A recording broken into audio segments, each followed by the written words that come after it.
بقالي كتير ما عملتش مراجعات بسبب رمضان، قاعدين نتفرج على مسلسلات. فنرجع بمراجعة لفيلم أحمد وأحمد. الفيلم من إخراج أحمد نادر جلال ومن تمثيل أحمد السقا وأحمد فهمي وجهان الشماشرجي. بمناسبة أحمد نادر جلال، عشان الفيلم دوت الصراحة أنا أولى من الأول وحش أوي. ده اللي أخرج فيلم ألف مبروك. مش عارف إزاي ده يعمل الفيلم ده. وألف مبروك بالنسبة لي هو من أحسن الأفلام في التاريخ أصلا. بداية الفيلم عشان هما بطلين، ففي بداية أحمد السقا وبداية أحمد فهمي. من أحمد السقا ممثل أكشن وأحمد فهمي ممثل كوميدي. المفروض تبقى مقدمة دوت أكشن ومقدمة ده كوميدي. أحمد السقا مقدمته أكشن كوميدي، ومقدمة أحمد فهمي ولا ده ولا ده. مقدمة غريبة كده وفيها أس فكرت هيبقى مكمل معانا بس ده بس. واللي هو السعودي دوت حاجة غريبة الصراحة. أحمد السقا حلوة، واللي هو أكن الدور بتاعه في سمير وشهير وبهير. ده المشهد اللي عمله، وإخراج الأكشن وحش وحاشا لأحمد السقا. أنت معاك أحمد السقا وتعمل بيه الإخراج الجايف ده؟ إخراج غريب وإيقاع واقع، في أكشن في اتنين بيموتوا بعض وأنت مش حاسس بأي حاجة. بالنسبة لي إخراج إكس مراتي الأكشن أحسن بكتير من الفيلم ده، مع إن إكس مراتي مش فيلم أكشن كوميدي أصلا. هو فيلم كوميدي فيه مشهدين اكشن، ودول من احسن مشاهد الاكشن الكام سنه اللي فاتت. والضحك بقى، ضحك في الفيلم هو فيه بس قليل قوي. اللي هو في مشاهد بتتفرج عليها ولا فيها قصه ولا فيها كوميديا ولا اي حاجه. لان بنقول حاجات سلبيه بس نقول الحاجات الايجابيه. عجبني التريقه على لقب الساموراي، ان احمد السقا في الفيلم اسمه الساموراي، من الالقاب بتاعته في الفيلم. تحس الفيلم عايز قعدة كتابة تانية، اللي هو ياخدوا سنة كمان كتابة. الفيلم تحسه يعني مش فاهم أي حاجة. وبمناسبة الإيقاع الواقع، مش إيقاع الأكشن بس اللي واقع، إيقاع المشاهد. اللي يعني في مشهد عايزين نروح لمشهد أكشن فبنعمل مشهد قبله يمهد لنا مشهد بيبقى واقع.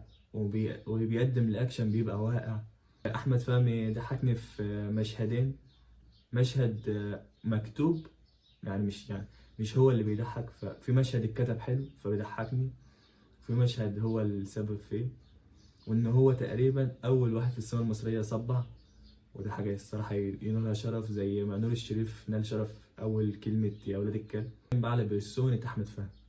أحمد فهمي عايز بيرسونة محمد إمام، أمير كرارة، الناس دي هو عايز يبقى معاهم. مش عايز يبقى هو ممثل كوميدي، لا عايز يبقى ممثل يعمل أكشن ويعمل كوميدي. مش ما ينفعش يبقى كوميدي بس وياخد المخاطرات بتاعة الكوميديا زي اللي كان بياخدها مثلا في ريح المدام. النهاية متكروتة ومشهدين، هي في النهاية بس مشهدين أكشن حلوين. إيقاعهم اتعدل في الآخر. وبقول للناس إن هي تدور ورا الأفلام. أنت تدور ورا الأفلام الوحشة قبل الحلوة هتلاقي فيها وراها حاجات أحلى. يعني الفيلم ده لما دورت وراه على لوحة الحمامة والبازلاء، كنت بدور بشوف هما بيتريقوا، اللي هو حمامة وبازلاء. طلعت إن دي لوحة بجد. في 20/5/2010 في متحف الفن الحديث في فرنسا، فيران توميك اللي هو أحمد السقا في الفيلم.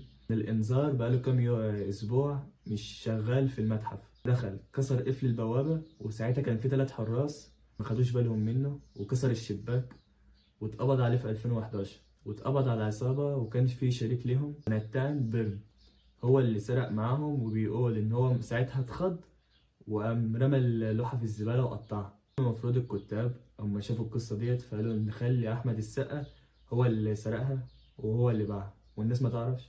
فدي قصة حلوة إن أنت زي ديبي كوبر كده مثلا في مسلسل لوكي. ديبي كوبر إحنا مش عارفين هو مين، فلوكي هو اللي ديبي كوبر. فدي حاجات حلوة. بس اللي حصل بعدها، يعني القصة ديت لو اتعملت فيلم كانت هتبقى أحلى. وبس إن شاء الله في الجمعة الجاية إن شاء الله في محمد نجيب، والمراجعات جاية برضو. وبس. سلام.